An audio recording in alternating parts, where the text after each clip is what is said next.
So now that I have my sketches created for my sculpture, remember you needed 3 possible ideas for your sculpture, and you needed to create at least a profile sketch of your possible subject matter and a frontal, at the least, a frontal sketch or even a frontal and back sketch of your possible sculptures. Now that I have those done, I'm going to pick which one I want to be my subject matter. So I'm going to go with the rabbit. So I'm going to put my other subjects off to the side. And I'm going to be working with this as my image for my sculpture. So now that I have this, what I want to do is create a good profile drawing of my subject matter. So whereas before this was a sketch, now I want to go in and on a separate piece of paper create a good profile image. And that is because our sculpture is going to start with the main part being a profile image of our subject. So I took a piece of paper and I drew a profile image of my rabbit, and I cut that profile image out. What we are going to create is an armature sculpture. And what that means is normally an armature is a structure, a support system, the bare bones and underlayers of a sculpture. It can serve the purpose of giving support to the materials you are using to create the sculpture. It can also be used as a way to take up space to give form and bulk to your sculpture so that you can also conserve materials. And the armature is often not seen. It's hidden underneath the layers of material that cover the sculpture and give it its final look and form. For this though, we want just the armature idea or the structure, those bare bones, to show. It's going to be our entire sculpture. So this was my profile drawing of a prototype I made of this project. And it's not finished yet, and it's in very rough shape because I was just using a pair of scissors instead of an X-Acto knife. And anytime you're working with cardboard, it is best if you use an X-Acto knife or a craft knife as much as possible, because it allows you to get cleaner, smoother cuts than what scissors will. And it's just the nature of the thicker material and the scissors having a difficult time cutting through them. But this is my small prototype of our project. So I'm making sure that the substructure, the armature, is the sculpture itself. And I'm creating as much of a 3D form by taking and gluing these different levels of and shapes of cardboard to the profile image. Now this, again, as I said, is very rough shape because I wasn't using the correct materials to help cut it. It's also unfinished. I have no thickness to the arms, the legs, or the ears yet, but it is a beginning idea. Now for my good sculpture, I'm going to double the size of this. I'm going to make this about 15 inches tall. This is somewhere around 7.5 inches tall at the moment. So I'm going to be doubling the size of my sculpture. But since that size of project has difficulty showing on the camera I have available for recording demos, I'm going to demonstrate with the smaller version for our videos and instruction. So as I said, I'm starting with a profile. And once I have the profile drawn for the shape I want of my subject, I then am going to take this and apply it to graph paper. Now, if you do not have graph paper, you can simply make your own. We've done enough work with grids that you should know how to create a grid structure on paper. But it does help if you have something like graph paper for this next stage of planning. Now again, this is a smaller version that is going to fit onto my camera for demonstration purposes.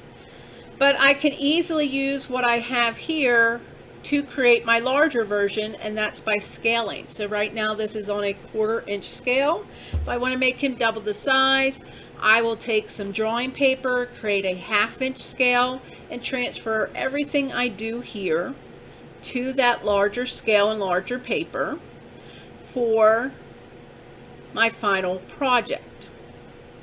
Now you can create a small prototype.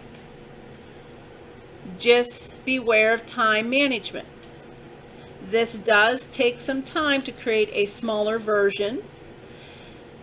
So if this is something you are interested in doing, you want to make sure that you are giving yourself enough time though to create this and the good final project also.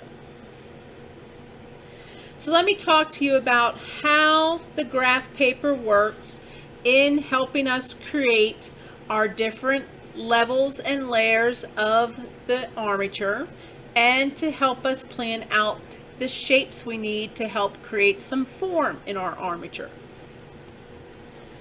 So I already started here, and it's a simple process of using these vertical graph lines to help us determine the height of features on our frontal view and even back view of our subject matter.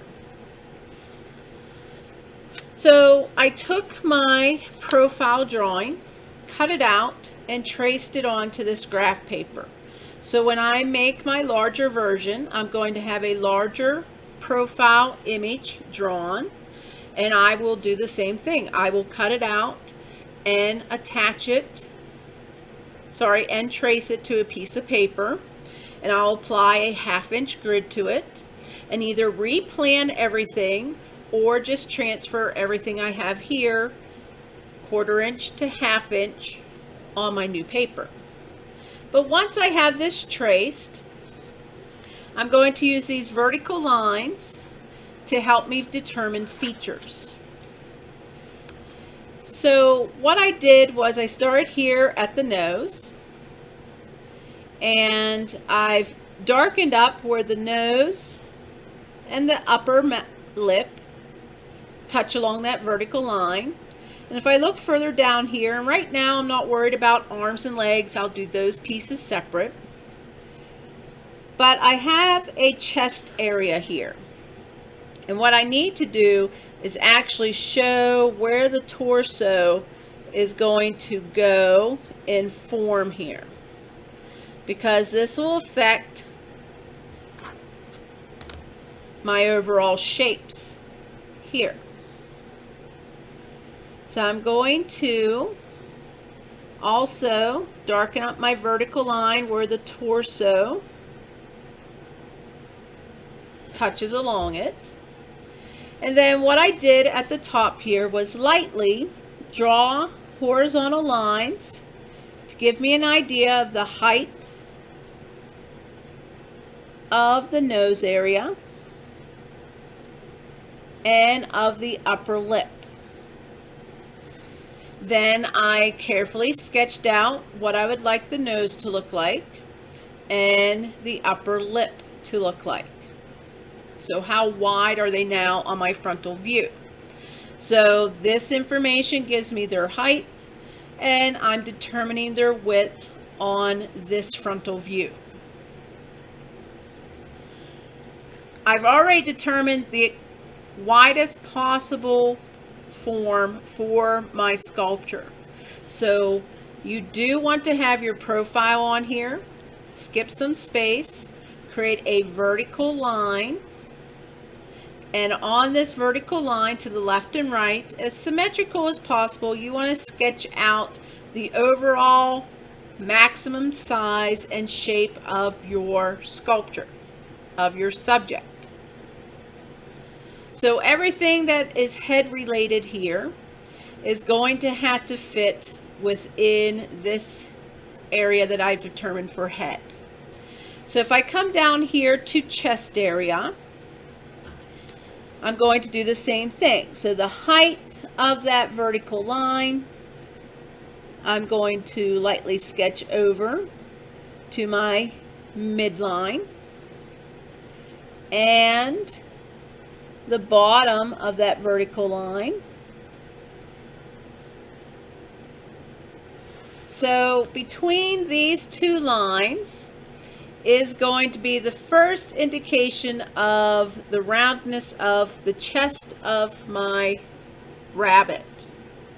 So you'll notice here on the prototype that I made it a very small oval. That way I had room to create thicker areas as the breastbone widens out and the chest becomes bulkier. So I'm going to once again try to create a symmetrical shape on the left and right side of that vertical line.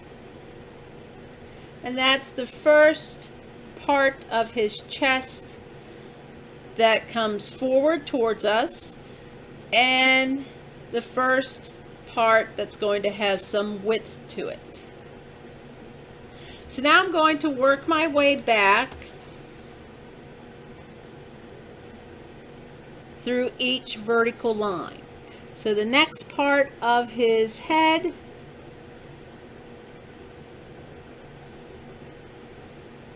and the next part of his torso, I'm going to darken up those vertical lines. And once again, I'm going to use a straight edge. Give my pencil enough room to sketch there.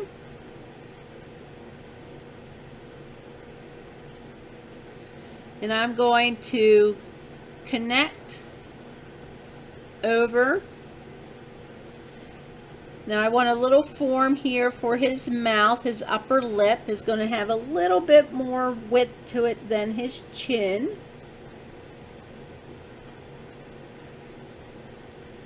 So I want to give myself an idea of where that occurs. And to the bottom of his chin then. So now that I have the height here, this next part of his nose, I want a little bit of directional change here. So I'm going to try to copy that over to this side.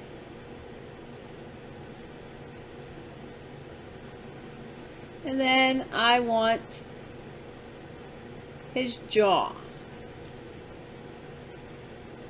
connected to that piece.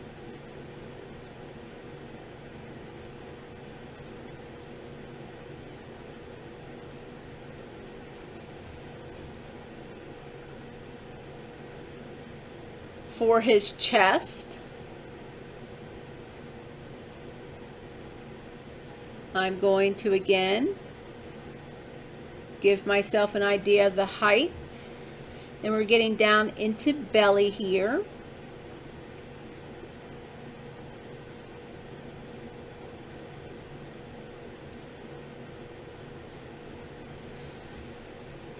And before I start sketching out the shape, you'll notice here on the prototype, if I take off a leg here, you can see, there are some areas where I've cut out some space.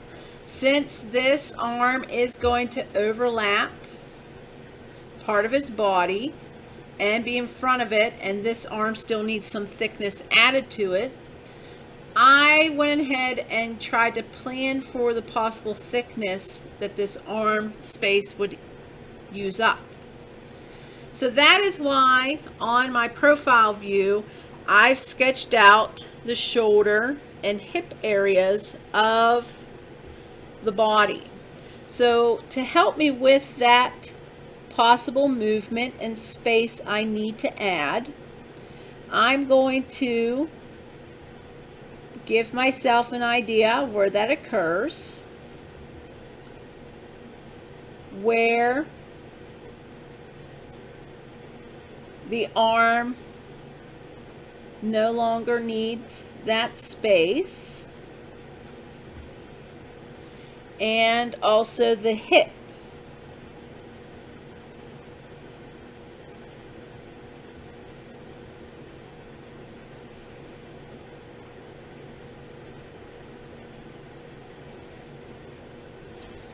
And I need to make those long enough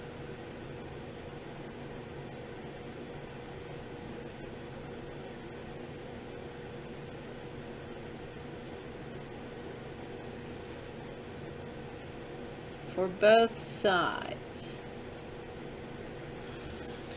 So now that I have an idea of where I need to create space for an arm, and I have an idea here of what the widest part of the upper arm I would like it to be, and the widest part of the lower arm I would like it to be, and the basic shape of the thighs and leg bone, well, leg areas on my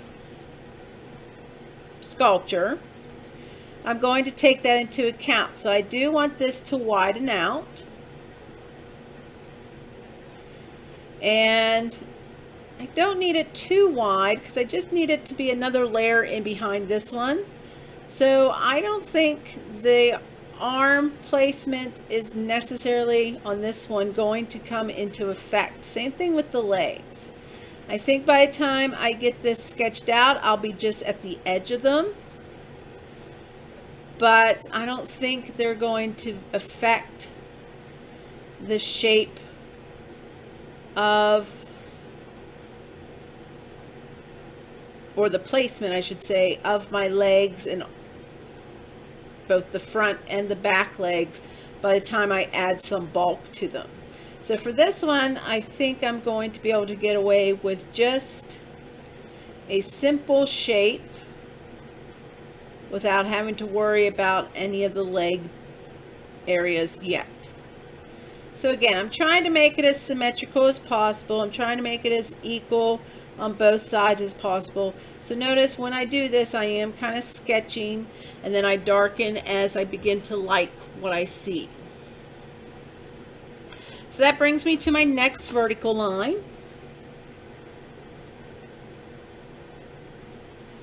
And again, this one's going to go all the way from top to bottom. And even though I didn't draw them in, I know the eyes are going to start somewhere in this area. So for this one, I'm going to, of course, again, give myself an idea of the height.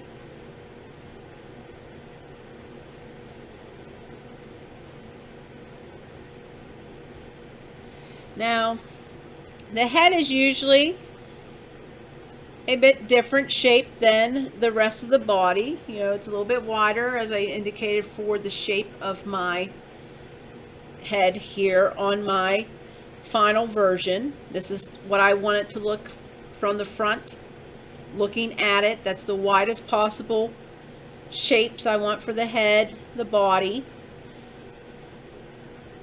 Since I do have that as something I want, I'm going to give myself a line over to indicate that there could be a little bit of movement there on the head shape itself. So since that's something I want to plan, I'm in behind I'm going to be getting into an eye area here. So I'm going to maybe give a little bit of a flatness here instead of the perfect roundness, since I will be getting into an area where eyes will be visible.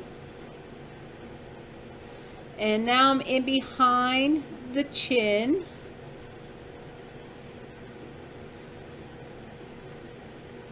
So I'm going to narrow that down a little bit to help give the chin a little bit more form.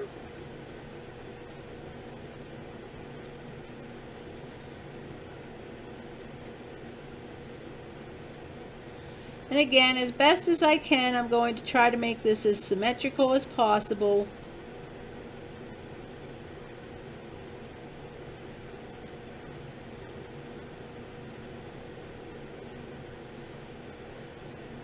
I think I can bring this in a little bit closer.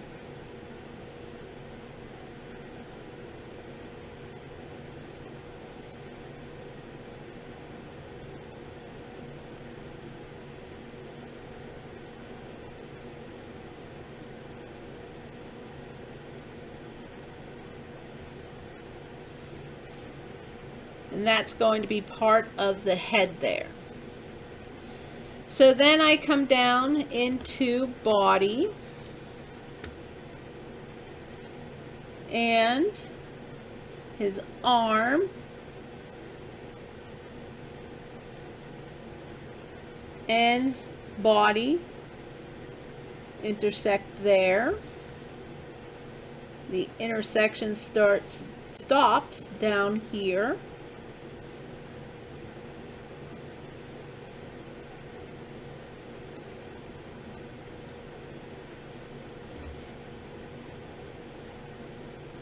We got hip,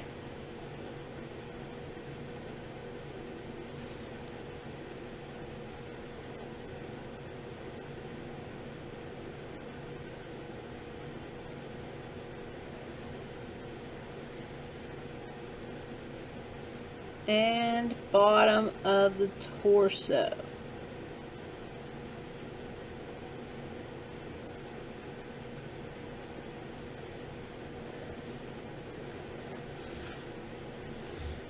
Okay, so I have the area underneath the chin.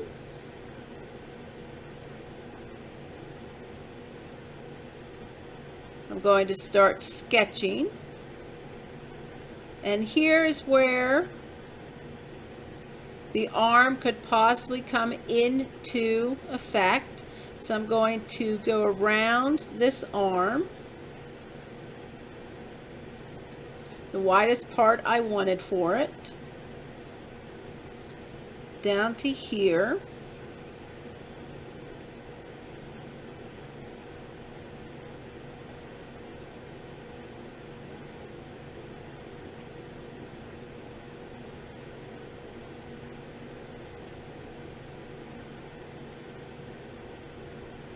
So I'm going to create a shape like this.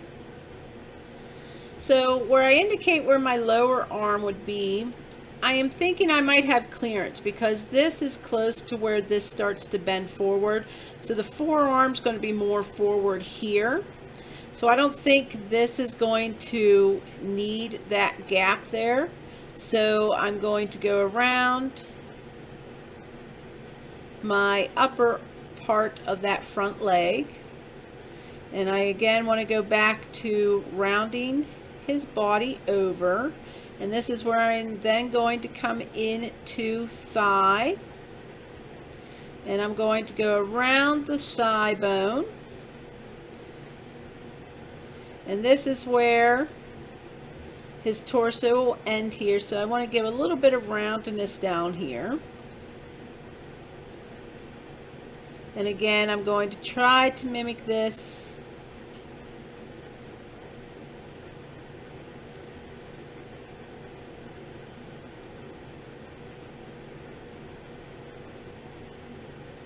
All the way back up.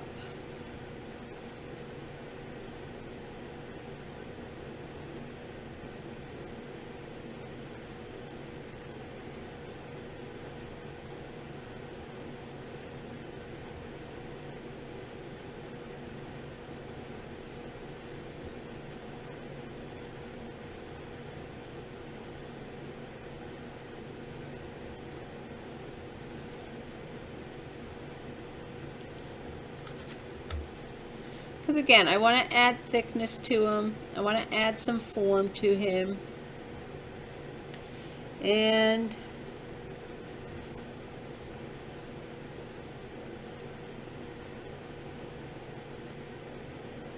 try to mimic this curve.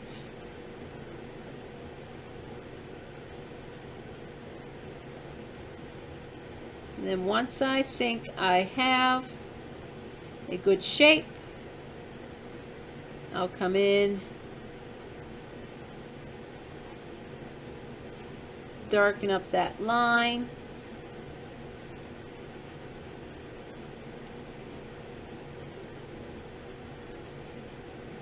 So that will be that layer.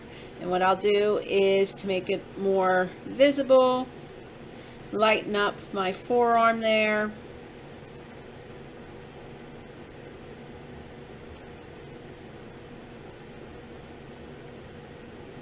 And just make sure my pieces are dark enough. So what you can do is also number these lines. So this is 1, this is 2, and 2 also involves some of this body area, and then this is 3. So this is what I found helps me to keep track of my layers, is to number the line and number the layers as I draw them.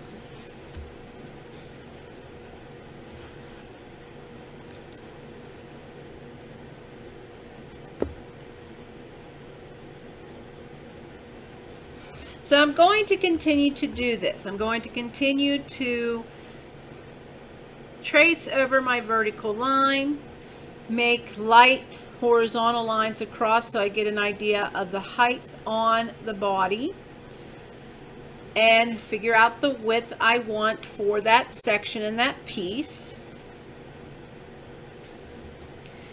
And then these are going to become templates for my sculpture. So for the prototype I have now, this is what I ended up with. And if things did get even further confusing, then I did start to use some color pen to help me determine parts. But this is basically what my body looked like on this. So you'll notice here I got a little bit off symmetry. And that actually was something I didn't pay attention to when I first drew out the outline of the widest part of the body. So that's why with this demonstration I made sure to correct that and try to keep things as symmetrical as possible, because I did find that as I was building it with that off-centered parts, it did make it a little bit more difficult to cut things out and plan them out. But you can see here that my layers and shapes are what I used here. So here's the nose. It was on its own little layer in this sketch here.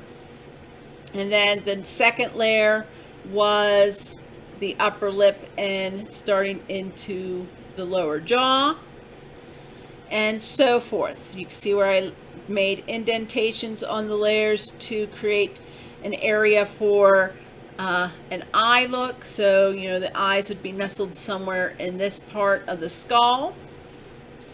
And as I reach to a certain point, things start to regress. So I finally eventually hit a height and a lowest part to the body. And then after that, the body starts to get smaller as it rounds over the back. So the back of the skull starts to shrink. The back of the body starts to shrink. So that's where this one came in. So when I started, after I got to the highest point, then I started to use this other sketch to determine the shapes for my back pieces. Once I had that, then all I did was use carbon paper to trace these shapes onto my cardboard and cut them out. So what I would do is take my cardboard and some carbon paper. And if you don't have carbon paper, all you have to do is simply take a softer lead pencil like a 6B pencil, which I have one here, and just color the back with graphite. So if you don't have carbon paper, you can also do this method. And line it up where I can get the most use out of a piece of cardboard. So I'm not putting the whole body of the rabbit on the cardboard. If I'm just going to cut out the nose area, then I'm going to just need a piece of cardboard large enough to trace that on. So I'm getting as close to the edges as I can of the cardboard. And I just trace over my shapes, give it a little bit of pressure. And you can see there, it's very faint. It'll be easier to see in person.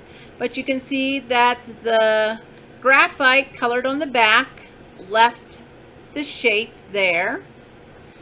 And of course, if you do have carbon paper, it's going to be a little bit darker because the carbon paper is a little bit darker. It's made for this type of thing.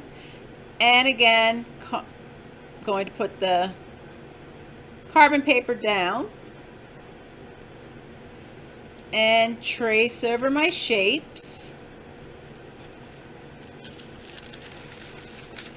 And then that is ready to cut out. So again, for my good copy, I would use a craft knife or X-Acto knife. I would not use scissors because the thickness of cardboard just doesn't cut well enough with scissors. But if that's all you have, then use the scissors. Find a way to trim up, clean up any rough edges, and just take your time when you cut out your pieces. So that is how you're going to start planning out your sculpture and the layers, excuse me, and the shapes of the layers that you need to create the three-dimensional ribs and bones substructure, excuse me again, also known as the armature for your sculpture.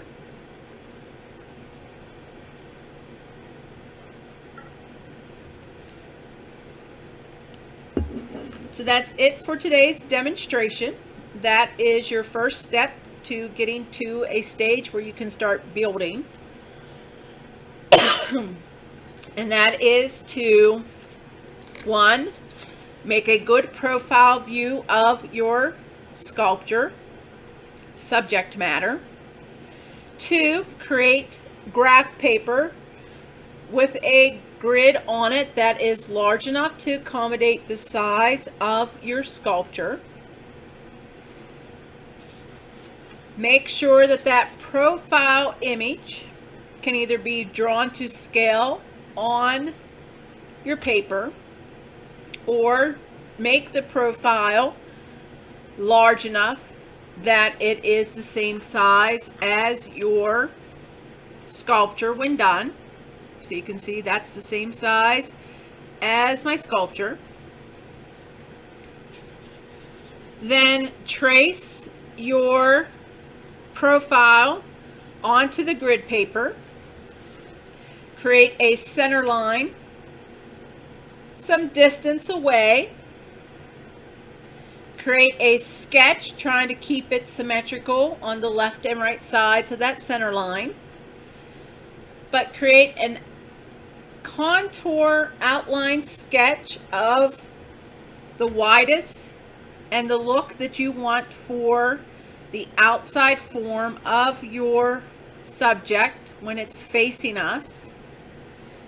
And if need be, create one for the back part also.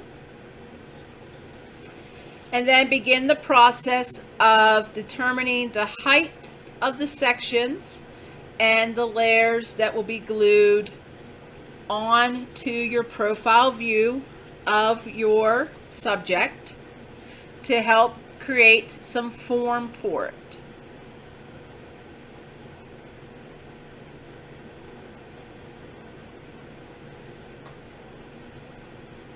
So that is your assignment.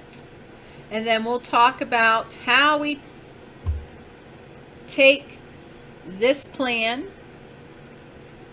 I already showed you how we transfer it over, but how we take this plan and after transferring and cutting out the pieces, how we get them attached to that profile piece of cardboard for our final product.